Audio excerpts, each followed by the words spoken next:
नमस्कार दोस्तों, आप लोगों का बहुत बहुत स्वागत है हिंदी स्टोरी 319 में। आज हम बहुत ही अद्भुत सी निर्मंड आए परशुराम की कहानी आपके सामने लेकर आए हैं। अगर आप पहली बार हमारे चैनल को देख रहे हैं तो हमारे चैनल को सब्सक्राइब कीजिए, लाइक कीजिए और कमेंट में जरूर बताएं किस तरह की कहानी आप सुनना चाहते हैं। हिमाचल प्रदेश की सुरमई वादियों में यूं तो कदम कदम पर देवस्थल मौजूद हैं, लेकिन इनमें से कुछ एक ऐसे भी हैं जो अपने में अनूठी गाथाएं और रहस्य समेटे हुए हैं। ऐसा ही एक मंदिर है निर्मंड का परशुराम मंदिर। यह मंदिर शिमला से करीब 150 किलोमीटर दूर रामपुर बुशहर के पास स्थित निर्मंड गांव में है। मान्यता है कि भगवान परशुराम ने यहाँ अपनी जिंदगी के अहम वर्ष गुजारे थे। किंवदंतियों के अनुसार ऋषि जमदग्नि हिमाचल के वर्तमान सिरमौर जिला के समीप जंगलों में तपस्या किया करते थे। उनकी पत्नी और परशुराम की माता रेणुका भी आश्रम में उनके साथ रहती थी। ऋषि जमदग्नि को नित्य पूजा के लिए यमुना के जल की जरूरत होती थी। यह जिम्मेदारी रेणुका पर थी। रेणुका अपने तपोबल से रोज ताजा रेत का घड़ा बनाकर उसे सांप के कुंडल पर धर कर आश्रम लाया करती थी। लेकिन एक दिन रास्ते में गंधर्व जोड़े की क्रीड़ा देख लेने के कारण उनका ध्यान भंग हो गया और नतीजा यह निकला कि तपोबल क्षीण होने के कारण उस दिन न तो रेत का घड़ा बन पाया और न ही सांप आया।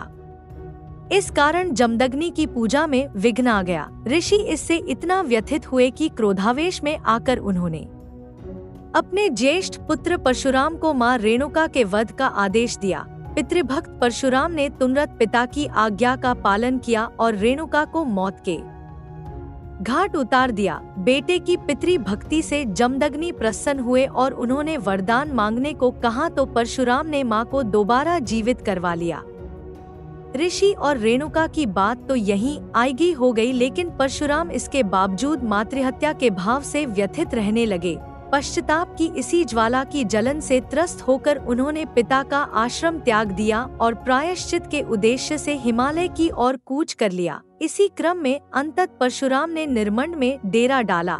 यहाँ उन्होंने मां रेणुका को समर्पित एक मंदिर भी बनवाया जो आज भी देवी अंबिका के मंदिर के रूप में यहाँ विद्यमान है।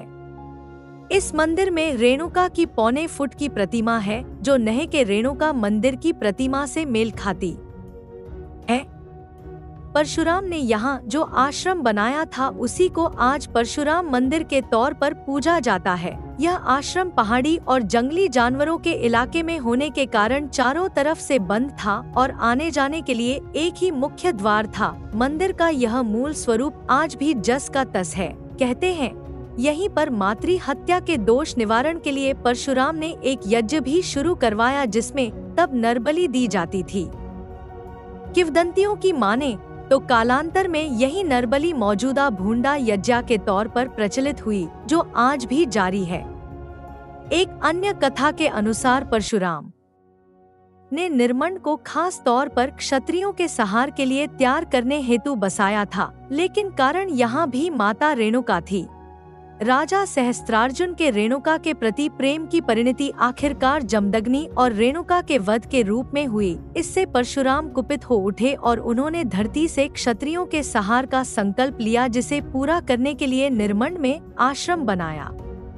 अब इनमें से सच कौन सी धारणा है यह कहना तो मुश्किल है, लेकिन दोनों से यह जरूर साबित होता है कि परशुराम ने ही निर्मंड बसाया था। यही कारण है कि दूसरे तमाम देवों के मंदिर होने के बावजूद निर्मंड में आज भी परशुराम को ही मुख्य देव माना जाता है। परशुराम जी का मंदिर गांव के बीचों बीच स्थित है और खास बात यह कि आप गांव के किसी भी रास्ते पर चल दे परशुराम मंदिर जरूर पहुंचेंगे। परशुराम जी का मंदिर या कोठी मूलत लकड़ी की बनी हुई है जिस पर प्राचीन काष्ठकला उकेरी हुई है। मुख्य द्वार आज भी एक ही है। मंदिर के गर्भगृह में भगवान परशुराम जी की 3 मुंहों वाली मूर्ति स्थापित है। यह मूर्ति कश्मीर रियासत की तत्कालीन महारानी अगरतला ने स्थापित करवाई थी। कहा जाता है कि इसके मुख के माथे पर तीसरी आंख के रूप में हीरा भी जड़ा हुआ था। इसके अलावा यहीं पर परशुराम जी के तीनों मुंहों के लिए चांदी का मुखौटा भी हुआ करता था जो बाद में चोरी हो गया था। हालांकि आज भी यहाँ के भंडार में समुद्रसेन के काल का स्वर्ण पात्र मौजूद है। इसके अलावा देवी के आभूषण भी हैं। इन्हें भूंडा यज्ञ के मौके पर जनता के दर्शनार्थ रखा जाता है। बाकी के समय यह ताले में बंद रहते हैं। मंदिर के प्रांगण में सदियों पुराने शिलालेख और प्रस्तर की प्राचीन प्रतिमाएं भी हैं, जो तत्कालीन भव्यता को सहज ही बयान करती हैं।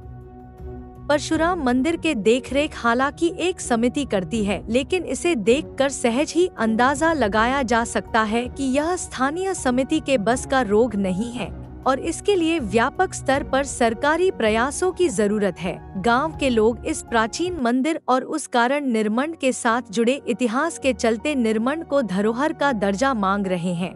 लेकिन यदि सरकार परशुराम मंदिर को ही सहेज ले तो भी बड़ी बात होगी। थोड़े से प्रयास और प्रचार से इसे इलाके का प्रमुख धार्मिक पर्यटन का केंद्र बनाया जा सकता है। आप लोगों का बहुत बहुत धन्यवाद इस कहानी को सुनने के लिए।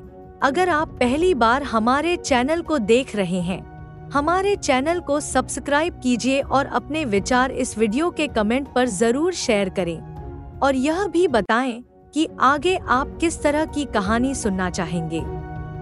फिर मिलते हैं एक नई वीडियो के साथ। धन्यवाद।